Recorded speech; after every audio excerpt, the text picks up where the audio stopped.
Oi, oi! Welcome to M.A.D Reactions. Thanks for joining me. Second time round. So look, this is Untamed. Totally. This channel we're going to watch today is Untamed, unhinged, all the craziest stuff, I swear to God.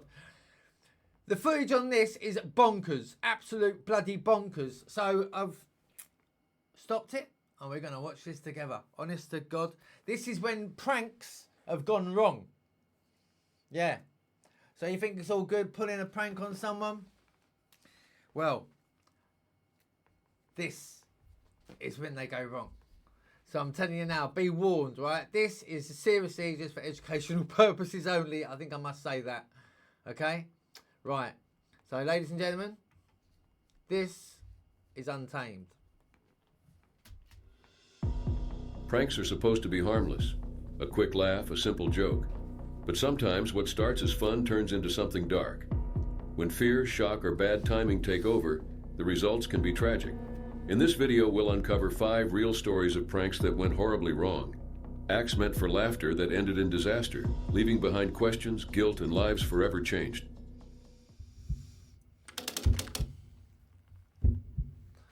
It was April 23, 2010 in Kotara, a suburb near Newcastle, Australia. Gianni Catanzaro, a concreter, was finishing his shift at a construction site. He was supposed to get married the next day. His co-workers knew this. Some even called themselves his friends. But instead of celebrating, they decided to pull what they thought would be a funny prank. This so-called joke would change Gianni's life forever. Gianni was known as a hard worker, quiet, reliable, and focused. He had been looking forward to his wedding day, excited to start a new chapter in his life. But while at the job site that afternoon, 2 co-workers suddenly grabbed him. Without warning, one struck him in the groin. Before he could react, they pushed him against a fence and started wrapping duct tape around his wrists and ankles. Is this meant to be a prank? That's what he says. Prank's gone wrong. It doesn't sound like a bloody prank to me. They tied him so tightly he couldn't move. Then one of them pulled out a knife and cut off his clothes, leaving him in only his Fucking hell! Bloody hell! underwear. Other workers began to join in. They threw eggs at him while laughing, watching the yolk slide down his body. I'll tell you now, right? With friends like that, you don't need bloody enemies, do you? Eh? Gianni couldn't defend himself or get away. Wow. To them, it was entertainment. To Gianni, it was humiliating and painful. Bloody But right. things were about to get much worse. His supervisor, Leonardo Zaccardelli, picked up a canister of gasoline and poured it on the ground near Gianni's feet. He created a ring of fuel around the area where Gianni was tied up. Without saying a word, he struck a match. What? Flames erupted instantly, racing across the fuel toward Gianni. The fire spread quickly, pushed by the wind. It climbed up toward his legs and body as he struggled to break free. Panic set in. He could feel the heat closing in on him. Jesus Christ. Desperately, Gianni almighty. fought against the tape. After a few moments, his wrists came loose, and he managed to free himself. But as he tried to run, he tripped and fell forward, straight into the flames. The fire engulfed him. His skin burned, and he screamed for help. One of the workers finally rushed over and dragged him out, but by then the damage had already been done. Gianni suffered deep burns on his legs and other parts of his body. Doctors said he would need skin grafts and a long period of recovery. His wedding, which was supposed to happen the next day, had to be postponed. The honeymoon was canceled. Oh my Instead God. of walking down the aisle, Gianni was lying in a hospital bed, confined to a wheelchair and facing daily hospital visits. Jesus. Workers had taken photos of the prank on their phones, showing every step from the duct tape and eggs to the fire being lit. These images were later used in court as evidence, but the aftermath only added to his pain. Gianni lost his job because he couldn't work while recovering. The same company that had employed him let him go. Eventually, the case went before the Industrial Court of New South Wales. Several workers faced punishment. Leonardo Zaccardelli, the supervisor who poured the fuel and started the fire, pleaded guilty. He was fined $2,000, ordered to pay $8,000 in legal fees, and repay $16,000 for Gianni's medical treatment. 2 other workers were fined, while 2 more received good behavior bonds. Bloody hell. None of them served jail time. Gianni's life was permanently changed. What his co-workers called a harmless prank left him with lasting physical and emotional scars. His wedding plans were destroyed, his job was gone, and his trust in the people he worked with was my broken. goodness. That day in Kotara was supposed to mark the start of his new life. Instead, it became a memory he would carry with him forever, all because of a joke that went too far. Bloody hell, eh? God, fucking hell. bloody speechless, absolutely speechless. It was September 3rd, 2018 in Kolhapur district, Maharashtra, India. Inside a metal foundry, workers were finishing another long shift. Among them was Aditya Jadhav. He had been working there for some time, doing his usual... Sorry, but I love them. Just checking out this safety PPE. Look at that. PPE. It looks like he's got his old Mac on here and a brown paper bag over his head. tasks. Nothing about that day seemed unusual, until he crossed paths with his supervisor, Rakesh Wagmore. At the factory, joking around was common. Workers often used air pressure hoses to clean their clothes or cool off. But that day, a prank turned into something that would change everything. Security footage shows Aditya walking toward Rakesh, smiling and laughing. Rakesh held a compressed air hose, a tool used to clean machines. At first, he aimed the air at Aditya's back and neck, and Aditya reacted casually, even turning slightly to let the air reach more of his back. It looked like harmless fun between co-workers. Then suddenly, Rakesh took the hose and placed it inside the back of Aditya's trousers. He pressed the trigger and released a powerful blast of air toward his body. Within seconds, Aditya collapsed. His laughter stopped. He fell to the ground in pain as his co-workers rushed over, confused at first, then terrified. They quickly took him to a nearby hospital. Doctors ran tests and were stunned. The high-pressure air had entered Aditya's body with such force that it caused serious internal damage. His intestines were ruptured, and his condition was critical. Medical teams did everything possible, but the damage was too severe. Over the next 15 days, Aditya fought for his life, but his condition worsened. On September 18th, 2018, he passed away in the hospital. Holy shit! Oh my goodness gracious me. Just by sticking a bit of up his whoopsie, you know? Bloody hell. Just goes to show, doesn't it? You know, you think it's all a bit of a crack, bit of a laugh, literally, bit of a laugh, you know? But, yeah, bloody hell. Bloody hell. He got a bit of backdraft, I'd call it. Doctors confirmed that the cause of death was internal injuries from compressed air. The air pressure meant to clean heavy machines had torn through his organs. His last 2 weeks were filled with pain that could have been avoided. The factory's CCTV footage made it clear what had happened. This wasn't an accident, it was a reckless act. Rakesh, realizing the seriousness of what he had done, fled immediately and has been missing ever since. Police launched a manhunt, but as of the latest reports, he remains on the run. Witnesses confirmed that Rakesh had been laughing while using the hose on Aditya's back before taking the prank too far. I don't mean to laugh, and my sincere apologies if you think I'm being rude. But just I just read there, man dies after boss blasts him up the bum with air pressure hose. I mean, it's just shocking, isn't it? It is shocking. Whether he meant harm or not, what followed was catastrophic. Yeah, I don't think he meant him any harm. You can tell he's just having a laugh, you know, like when you're at the air pump, at the petrol station. I mean, how many people have gone, how many of us, I've done it, you know, when you do it, you know what I mean? You think it's harmless fun. However, a big, powerful pressure washing vacuum, nah. The type of compressed air used in such factories is extremely powerful. It's designed for cleaning machinery, not for use on people. Now that is one hell of an was it chloric? I can't even say the word. Chloric irrigation, is that what you say? The air can travel at very high speeds, and when directed at a human body, especially at a vulnerable spot, it can cause fatal injuries. That's terrible. In Aditya's case, the air had nowhere to escape once inside his body. It expanded rapidly, tearing through organs not built to handle such pressure. Incidents like this aren't unheard of.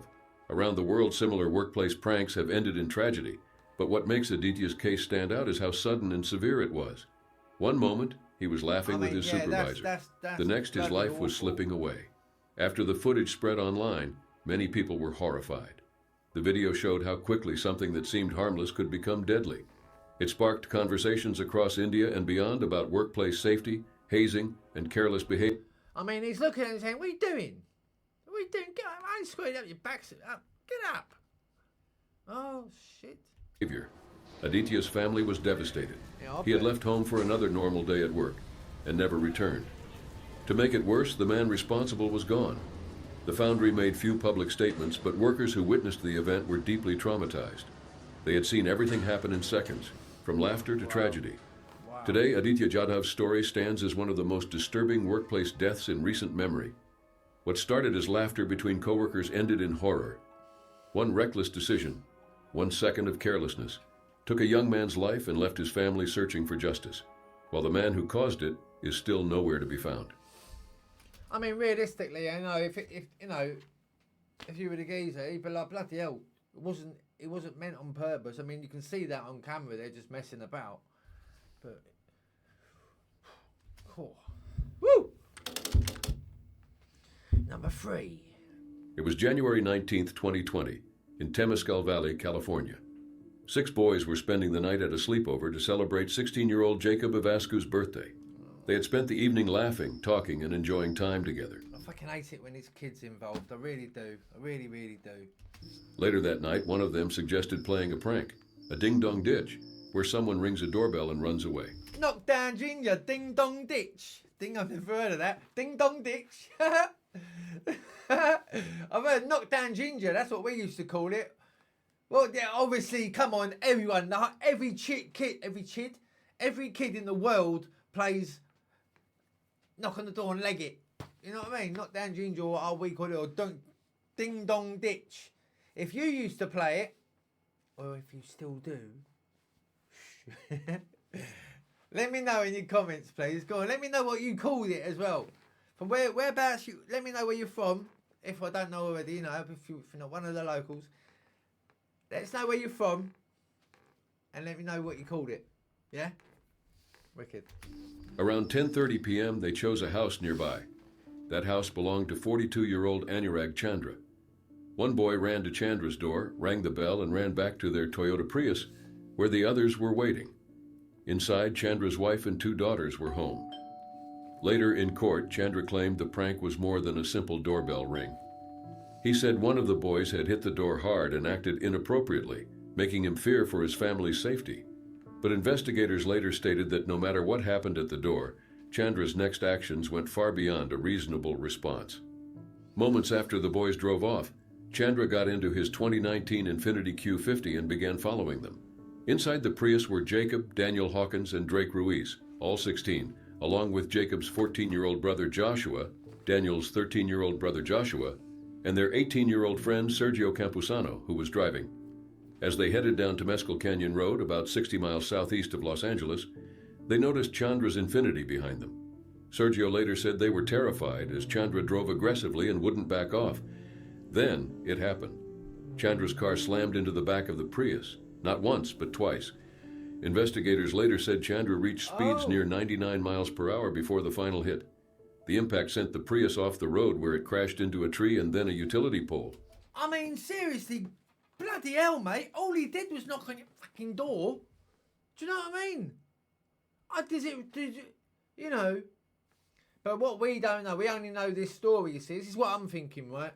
Now, for a man to get in his car, chase off, why are they in the car? For a start, I thought they were in their bedroom chilling out, you know what I mean? But no, they've brought into some residential gaff, got out, done something to his house, jumped in his car and drove off. And it makes you think, doesn't it? Was it just knock down ginger, or ding dong ditch, who we call it? Or was it actually, they did do something? Because it's a bit odd, isn't it? For a geezer just to chase someone down the road in their motor and do that, cause that sort of accident, it's just disgustingly shocking. It was just before midnight. Shocking. First responders arrived to find a devastating scene. Oh, no. The Prius was nearly destroyed. 3 boys, Jacob, Daniel, and Drake, were trapped inside. The other 3 managed to escape but were hurt. Sergio later said he blacked out and woke up on the ground, disoriented. One boy was pronounced dead at the scene. The other 2 passed away at the hospital. The surviving teen suffered serious injuries, including a fractured vertebra and a concussion. All were deeply traumatized. Chandra didn't stop. He drove home instead, leaving the crash site. But a witness who saw the collision followed him and called the police. Officers found his Infiniti damaged near the scene and arrested him shortly after. The California Highway Patrol determined that this wasn't a random accident. Lieutenant David Yoakley stated it was intentional. Evidence showed Chandra deliberately rammed the Prius. He was charged with 3 counts of first-degree murder Yeah. and 3 counts of attempted murder. Brilliant. Chandra pleaded not guilty. His lawyer claimed he had been frightened for his family and never meant to cause harm, No chance. adding that he had consumed 12 beers that night. Whoa! Whoa! Man, so he's drink driving for a start. So I get it now, I get it. He sat there on the settee, innit? Having a beer. Dinner's ready soon, love. Alright, lovely jubbly. Sitting there, bang, bang. To the door, he'd gone. Fucking little shits. Carried on watching, probably watching football or something, you know. Do you know what? He was probably watching Mad Reactions, Mad Paranormal Investigations. That's what he was doing. He was watching us as he got so pissed off that them lads had knocked on the door that he's got in his car and he's chased them off. Just goes to show, doesn't it? Hey? This is a mental channel. It's mad. But prosecutors said the evidence was clear. Chandra's actions were deliberate. All 6 boys had attended Olive Branch That's Church sad, and though. school That's in sad. Corona and were part of the youth group at North Point Evangelical Free Church. They were well loved and known for their kindness. I don't believe that it was a ding-dong ditch thing. No, I don't believe that. I don't believe it. No human being in their right, in no human being, whether you're pissed or not, you ain't going to get in a motor and chase after a group of kids in a car just for knocking on your door and running away. Yeah. Ain't going to happen. They've obviously done something, or something has happened and he's lost his rag. What a twat. Their families were devastated. Yeah, I bet. Jacob's mother, Ramona, said her son would have wanted forgiveness. Daniel's father, Craig, said he didn't want the boys to be remembered as just another statistic. Drake's father, Billy, said their faith helped them choose forgiveness. After the tragedy, GoFundMe pages were created to support the families. One for the Ruiz family raised over $15,000. Oh, that's nice. They also made a memorial website, rememberthe3.com, to honor the boys. Chandra's trial began in 2023. On April 28th, after 3 hours of deliberation, the jury found him guilty on all counts. Yeah. Riverside County District Attorney Mike Hestron called the case a horrendous and senseless tragedy. And probably in America they gave him something like 10,000 years. Not enough. On July 14th, 2023, Chandra was sentenced to life in prison without parole. Good. During sentencing, families spoke through tears. Daniel's father said, "The hole in our hearts from losing our son is staggering." Terrible. The story reached people far beyond Temescal Valley.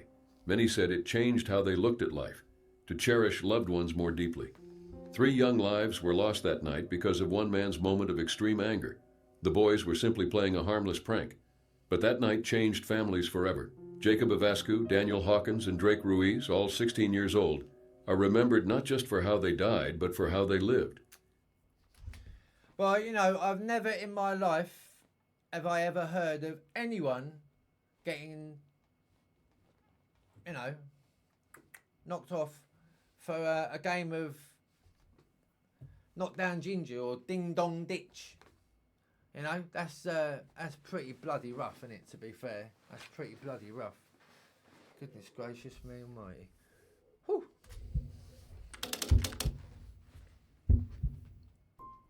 It was October 31st, 1998, in the Bronx, New York. Carl Jackson, a 21-year-old man, decided to do something different that year. He usually stayed home on Halloween because he thought it was too dangerous, but that night, he wanted to make it special for his girlfriend, Darlene, and her 9-year-old son, Clyde. Come on, Clyde. So he offered to take them to a Halloween party. Carl had just turned 21 a few weeks earlier. He was focused, kind, and had a good job as a computer programmer at Morgan Stanley. And he's taking him out. He's 21. He's going out trick-or-treating. Raised in the Bronx by a nurse and a postal worker, he was known for being calm and responsible, the type of person who avoided trouble. After attending a children's Halloween party, Carl planned to drop Clyde off with a babysitter before heading with Darlene to another event. Right turn, Clyde. But they never made it. As they drove through the Bronx that night, eggs suddenly struck Carl's car. A group of teenagers nearby had started throwing them. It was exactly the kind of reckless prank Carl always warned about, something that might seem harmless but could easily lead to danger. Carl pulled over. He stepped out and walked toward the group. Witnesses say he spoke to them briefly, likely asking them to stop. There was no fight, no physical struggle. After a short exchange, Carl turned back and got into the passenger seat, likely thinking it was over. But it wasn't. One of the teens, 17-year-old Curtis Sterling, didn't let it go. He got into his own car and began following Carl and Darlene. I mean, why would you? Why would you? You know, your cars are getting egged. It's Halloween, man. Just, do you know what I mean? Chill, baby. You know, just carry on with your day. Carry on with you doing what you're doing. No point in getting out and causing a situation. You know, it's when you got your kids in the car as well. You know, come on, give your head a wobble. A short while later, Curtis caught up, pulled out a firearm, and fired a single shot at Carl. The shot was fatal. Darlene and Clyde were still in the car. There was no fight or chase, just one moment of anger that ended a young man's life. Carl's father later told the New York Times, "A young life was lost over nothing." He said Carl had always avoided Halloween because he knew how reckless the night could be. That year, he made an exception, and it cost him everything. Carl's mother, Gloria Jackson, said it took 2 years before the family could even talk about what happened. The loss was unbearable. She said, "We never thought something like this could happen to our family, especially on a holiday, over something so senseless." Curtis Sterling was arrested soon after. He was convicted and sentenced to 20 years in prison. I'm not giving him no big up or anything like that, but you know, Curtis Sterling, that's a pretty bloody cool name, that, isn't it? Sounds like a good football player. But you know, why would you do that? Some people, their mentality in their heads, you know. I watch, as you know, right, as you probably can tell, I watch a lot of stuff on the TV, right, for this channel and other stuff, right. So I get to see a lot of different crazy ass stuff, yeah. And I'll tell you what, we have got some really whole nut, fruit and nut, bloody picnic topic, crazy ass people. All the nuts and fruits in the world, I'll tell you, they've got some real fruit nuts. And just for like anger, people's anger makes them do the craziest thing. You know, just sort of get heated and get angry and go and do it. Like this lad. You know what I mean? I mean, he shouldn't go out of the car in the first place. Just let it fucking egg car and just carry on. You can wash it, can't you? It's immaterial. It's just, you know. And as for the other lad, chase him down the road, what? Because he, you know, because he mouthed off. I mean, people need to take a chill pill, man. You just need to chill out more. Seriously, just calm down, chill out, and breathe. You know, life's good. Enjoy it. Each Halloween since, Gloria Jackson has sent him a card that says the same thing. "I'm glad you're still there." Carl's story deeply affected the Bronx community, but it wasn't the only case like this. Between 1984 and 2010, at least 24 people in New York City were seriously harmed or lost their lives in incidents linked to egg throwing. In 1994, a man in Brooklyn was hit with eggs by a group of boys. He reacted by attacking one of them, a 12-year-old child who didn't survive. In 1996, a 10-year-old boy was shot in the neck during a Halloween egg fight. Fucking hell! It's bloody eggs, you know, that come out of a chicken. You know what I mean? It's a fucking egg. Egg. Just an egg. Well, you eat them. Fried egg, scrambled egg, poached egg. I don't know. Boiled eggs. And in 2005, 31-year-old Joseph Padro was killed after chasing teens who threw eggs at his vehicle. The shooter in that case was only 15 years old. All of these cases followed the same pattern. A prank that turned into something irreversible. See that? Do you see Carl that? Jackson's story stands out. I caught it. Did you? I've just caught it. I'm going to have to rewind it now, ain't I? Because I just got so into it, I didn't even turn the fucking thing round. So now, I'm going to have to rewind it. I don't know how far we went, but we'll go back to this. Right? 54 people in New York City were seriously harmed or lost their lives in incidents linked to egg throwing. In 1994, a man in Brooklyn was hit with eggs by a group of boys. He reacted by attacking one of them, a 12-year-old child who didn't survive. In 1996, a 10-year-old boy was shot in the neck during a Halloween egg fight. And in 2005, 31-year-old Joseph Padro was killed after chasing teens who threw eggs at his vehicle. The shooter in that case was only 15 years old. All of these cases followed the same pattern, a prank that turned into something irreversible. Carl Jackson's story stands out because of how careful he was. He didn't fight or threaten anyone. He simply asked for respect and walked away. His childhood friend Jamel Fleming remembered him as quiet, respectful, and intelligent. They had gone to school together in the Bronx, and Carl had gone on to build a stable career in technology. Jamel, who had moved to Washington, D.C. by then, returned home to attend his funeral. He said it was heartbreaking to lose someone doing everything right. One of the last photos of Carl shows him with his mother celebrating his birthday at a Red Lobster, both smiling, unaware it would be their last picture together. The loss didn't just take one life. It broke the hearts of everyone who knew him, all because of a reckless prank that spiraled out of control. Carl Jackson was 21 years old, a son, a friend, a partner, gone in seconds. Shocking. Every Halloween since, his mother keeps his memory alive, reminding everyone that one careless act can change everything. There's no yoke, you know. There's no yoke.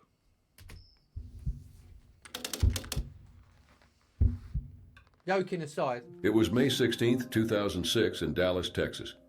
That morning, teachers and staff at Lake Highlands High School gathered in the lounge for what seemed like a simple treat, freshly baked bran muffins. Within hours, that treat would send 19 people to the hospital. What? Some couldn't walk straight. Others were dizzy, sick, and scared. One woman spent 2 full days in the hospital. That's what happens when you overdose on muffins, man. It's not good for you. Honestly, it's just not good for you. You get all your top, all your body starts coming over your belt and that. You get muffin top, muffin hips, and it's not good. Unable to stop laughing, even as her body shook with nausea. At first, no one knew what was happening. It's your belly Then came laughing the at you. surveillance footage and the FBI. What Betty's gonna get you. they uncovered was far more serious than a prank. It involved 2 18-year-old students, Ian Walker and Joseph Tellini. Joseph was a senior at Lake Highlands High, while Ian studied at Bishop Lynch, a nearby Catholic school. Both were bright, well-liked students. As graduation approached, they planned what they thought would be a funny senior prank. Joseph baked the muffins but secretly mixed in an illegal substance. Ian's job was to deliver them. To make it believable, Ian told staff the muffins were part of an Eagle Scout project. Teachers trusted him and ate the pastries without suspicion. Soon after, things took a turn. Whoa, Within hours, staff bloody began... hell, it's my favourite ones there. Look, John, bloody hell. Lovely, isn't they? and feeling strange. Some were lightheaded or nauseous, others confused and paranoid. Do you know what? Honestly, if I was there, I wouldn't have even made it out of the building because I'd have eaten 3 or 4 of them. I'd have been brown bread there and then. Could have put bloody muffins, put blueberries on me and ate me. 18 employees were taken to hospitals. One of them was 86-year-old receptionist Rita Greenfield, who was hospitalized for 2 days. She later said she couldn't stop laughing but felt terrible. "I don't think of this as a prank," she said. "It caused heartache and hard feelings." Another teacher, Pamela Carnavas, suffered symptoms for 10 days. She said she had never used any illegal substances before and felt paranoid and unwell. At first, the school didn't know if it was food poisoning or something more serious. Because the incident involved possible contamination of food at a public... Now, they taking the piss here, right? Look, terrorism task force called in. The FBI investigated because the case involved the contamination, the food supply at a school. Thinking it's marijuana. A joint terrorism task force. A joint. School, the FBI and a joint terrorism task force were brought in. Investigators reviewed surveillance footage showing Ian delivering the muffins. Lab tests confirmed they contained marijuana. Soon after... And when they went back to the office, hour later, they've gone in looking for these guys. They're all in the fucking office like that, all giggling their tits off. All they saw is just a load of muffin wrappers, and they're all pissing themselves laughing. Both Ian and Joseph were identified and taken into custody. Each faced 5 felony charges of assault on a public servant. At that time, the charges carried up to 10 years in prison, but prosecutors pushed to upgrade them, which could mean 20 years if convicted. Come on. The case shocked the community. These weren't known troublemakers. They were students from stable homes. Ian's mother, Caroline, said she was watching the news when she heard about that stupid kid who had done it. That must have been some good marijuana. That must have been some good weed. Not realizing it was her own son. Ian later apologized publicly. "It was stupid and childish," he said. "I thought it was just a senior prank." Because of the incident, he wasn't allowed to graduate with his class. On October 19th, 2007, both young men stood before Judge Lana Myers for sentencing. Joseph, who baked the muffins, received a harsher punishment, 5 years of community supervision 180 hours of service at a homeless shelter, and over $13,000 in restitution to 5 victims, split with Ian. Ian got 2 years of supervision, 80 hours of community service, and the same restitution. Both were granted deferred adjudication, meaning their records would stay clean if they followed all terms. But their names were already tied to the incident forever. In court, both read letters of apology. Joseph wrote, "There's no excuse for causing others pain for a laugh." Ian said, "This has opened my eyes. I've rethought every choice I make and will never do anything illegal again." Prosecutor Courtney Hopping said their letter... It's like, I wouldn't eat them. I don't know what, that doesn't look very nice. That really doesn't look nice. That doesn't look, no. It's